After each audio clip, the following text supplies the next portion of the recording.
I woke before the alarm, heart pounding for reasons I couldn't name. The room was still dim, the winter sky outside a muted gray. I pushed myself upright, and that's when I felt it. A sting, a coldness. My hand flew to my scalp, expecting to feel the familiar weight of my thick, steel silver hair. Instead, my fingers met raw, burning skin. Before the scream could escape, something crinkled against my shoulder. A note pinned to my pillow with a tiny pearl-headed pin. I tugged it free. The handwriting was elegant, almost childish in its confidence. At least this haircut finally matches your age.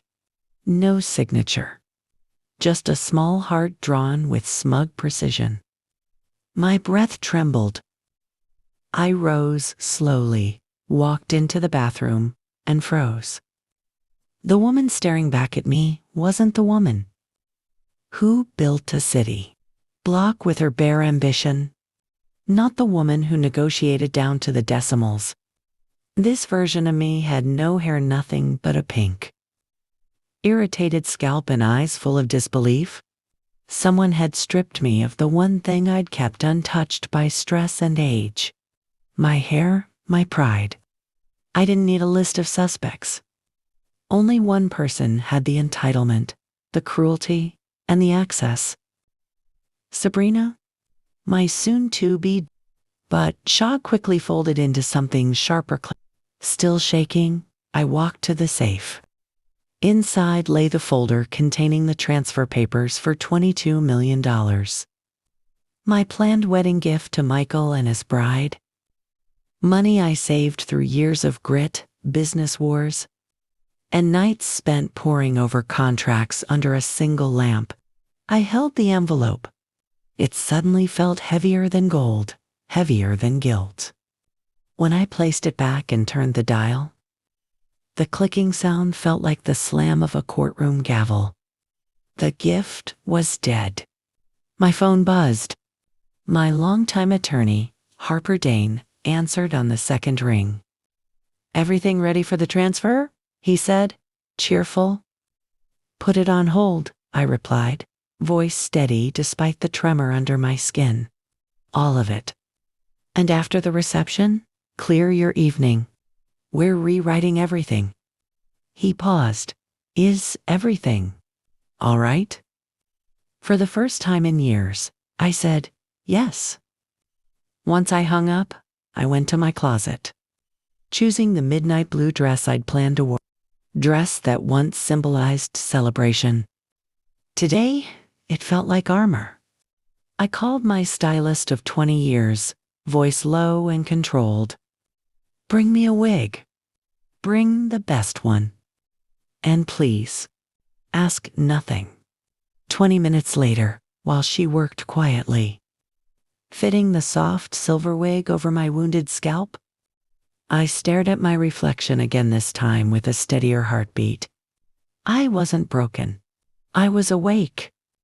But I didn't know that the haircut was only the first betrayal waiting for me before the wedding ceremony even began.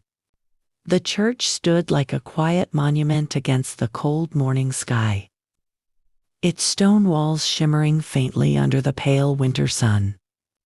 Guests drifted toward the entrance in clusters, wrapped in scarves, laughing softly, unaware of the storm that had begun inside me long before they arrived. My driver opened the door, but I paused, collecting myself, letting the wig settle against the sting of my scalp. Inside, the scent of polished wood and white lilies greeted me. Volunteers hurried around, adjusting candles, straightening pew ribbons, fluffing floral arches. I chose a seat near the front, pretending to admire the stained glass windows, while secretly forcing my breathing into rhythm. From here, I could see the entire aisle, perfect, beautifully decorated for a union that was already rotten at its core. I lowered my purse onto my lap, feeling the reassuring weight of the voice recorder inside. Not because I expected anything to happen, but because something in my bones told me today demanded evidence. A movement behind a stone column caught my attention. A lowered voice. A familiar voice. My son? I shouldn't have gone toward it. But a mother's instincts often move faster than her feet. I slipped into the side corridor, my heels muted against the marble floor, and then I heard him speaking in a rushed, hushed tone. The way people speak when they think consequences are far away. No, Tessa. Not now. I told you, wait until after the vows. My heart thudded so hard it made my hand shake. Tessa, his office secretary, I'd always dismissed the little rumors. I had trusted Michael, trusted the boy I raised alone. Trusted the man who once clung to me after nightmares of losing his father. But the words coming from his mouth left no cracks for excuses. Just be patient, he whispered urgently. Once Mom signs the transfer, everything changes. We'll finally have the money to start the life we planned. Every syllable felt like a blade. He wasn't only betraying Sabrina. He wasn't only betraying the sanctity of his own wedding vows. He was betraying me. He spoke of the money the same. $22 million. I had once believed would buy forgiveness, closeness, maybe a healed relationship. Hearing my son treat my life's work like a ticket out of his marriage twisted something deep inside me. I pressed my back against the cold stone wall, letting the recorder quietly capture every poisonous line. By the time his call ended, my vision had blurred from a mixture of heartbreak and something fierce. I walked back to my pew like nothing had happened. But something inside me had snapped into a terrifying clarity. Yet even that wasn't the worst truth waiting for me inside those church halls. Because minutes later, I heard Sabrina's real plans, and they were far darker than my son's. I thought nothing could wound me more deeply than hearing my son barter my lifetime of sacrifice for his secret escape. I was wrong. The universe wasn't finished tearing down my illusions.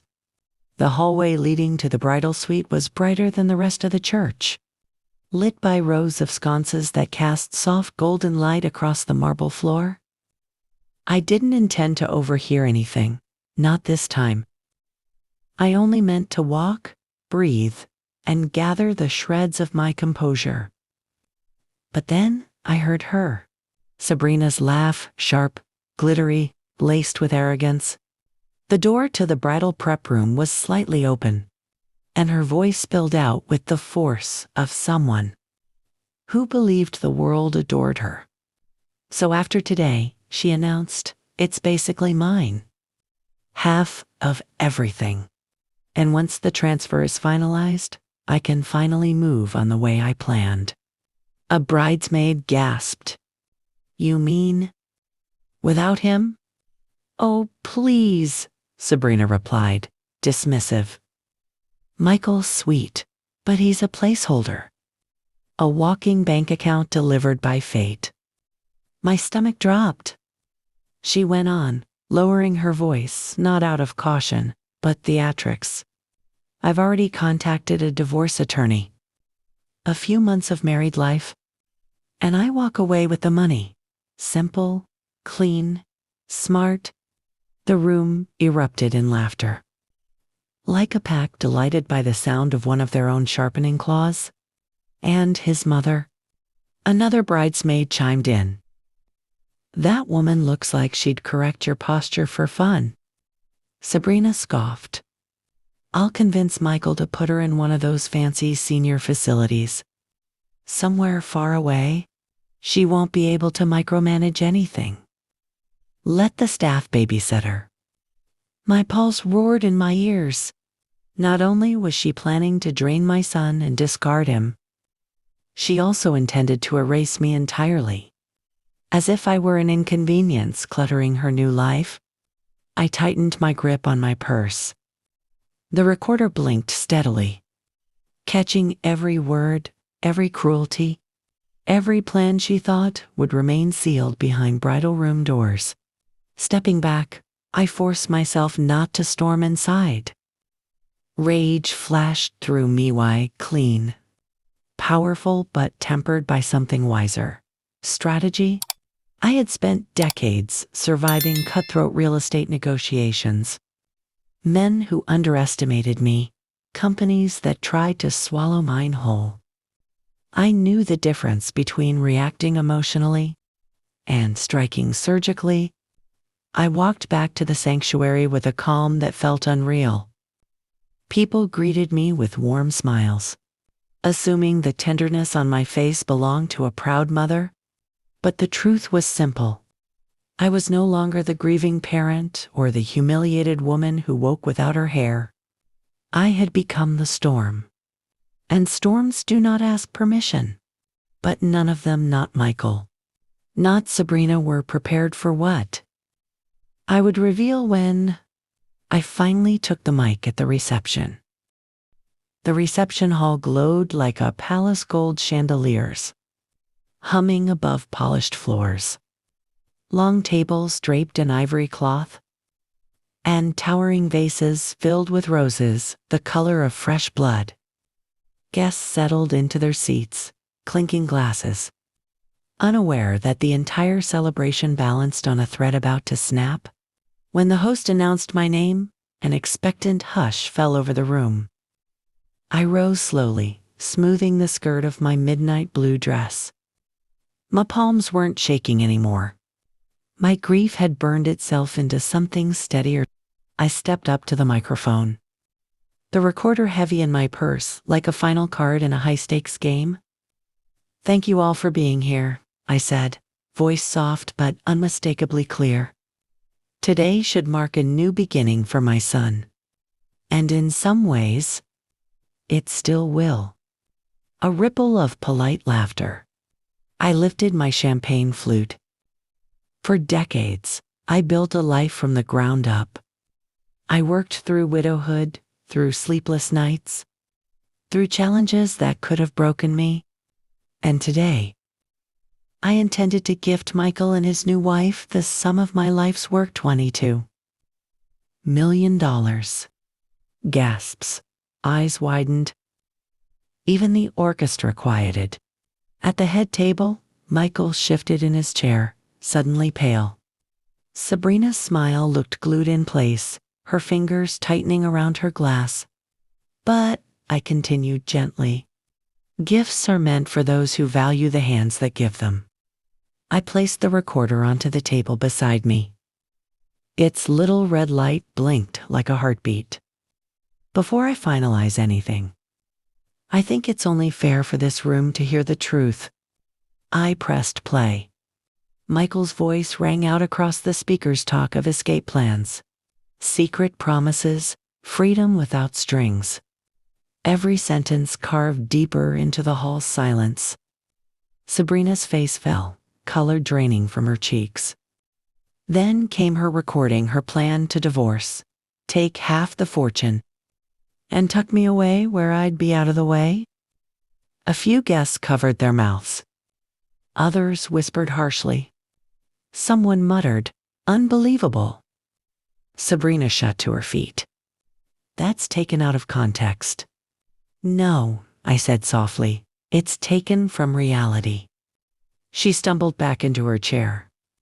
Michael put his head in his hands. I lifted my chin. The gift is canceled. The will is rewritten. And today, I give myself something instead. A pause, a breath. Freedom. The room erupted not in applause, but in murmurs of shock, disbelief, and a few nods of respect from those who knew what strength looked like. I stepped away from the microphone without another word. The storm behind me cracked open the arguments, the denials, the unraveling of everything Michael and Sabrina had planned. But I didn't turn back. I didn't need to. Outside, the cold air hit my skin like a blessing. I straightened my shoulders and walked toward my car. I had walked into this day a mother bound by fear. I walked out a woman unbound. And little did I know, the biggest chapter of my life was still waiting to begin. If this story touched your heart, tell me in the comments, what city are you watching from? Don't forget to like, subscribe, and share this story so more people remember. No matter how old you are, it's never too late to stand up for yourself.